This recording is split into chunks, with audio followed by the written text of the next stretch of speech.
Hello friends, Jain. So my today's lecture topic is the history and the present situation of the NATO. Basically, NATO stands for Northern Atlantic Treaty Organization. In French language, it is also known as the OTAN. So basically, while talking about the Second World War, which fought in between 1939 to 1945, the economy of the European countries was totally destroyed because of the World War II. After that, according to the Yalta Conference, which was signed in 1945, after the defeat of Germany, Germany was divided in the four parts. One part belonged to Russia, one part belonged to America, one part belongs to England, and another one part belongs to France. After that, one agreement was signed in the Yalta Conference that Russia will not expand and not grow his communist government towards the European countries. But slowly Russia started to grow his communist government towards European countries, and it was one of the threat for the European countries, and it was very necessary to stop the aggression of Russia towards European countries. And as a response to that, America established NATO in the 4th of April 1949. At the starting level, there were 12 member countries were the part of NATO, and at present level there are 31 member countries are the part of NATO. There are total 14 articles in the NATO that states that how the countries will work. The 5th article of the NATO states that if any country which is not the part of NATO attacks on any country which is the part of NATO, then all the members of the NATO will attack on that country.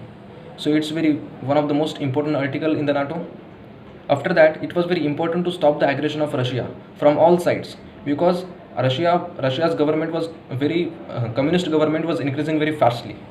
So for that, America established SATO, Southeast Asian Treaty Organization, in 1954 from southeast direction, CENTO, Central Treaty Organization, in 1955 from south direction, and NATO from west direction.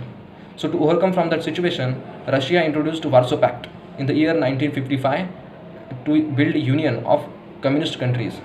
But Russia was unable to focus and unable to control on the Warsaw Pact. And as a response to that, in the year 1989, the Warsaw Pact was destroyed and all the countries which were the member of Warsaw Pact was divided.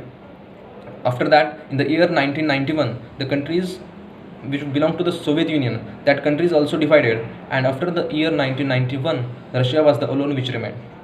And as the division of Russia, so there was no importance of CENTO and SATO. So these two organizations were also destroyed.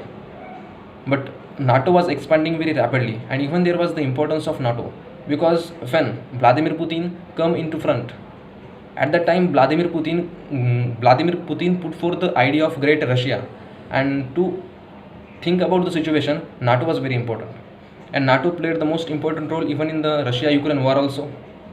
And even in today, America want to expand the NATO as NATO Plus.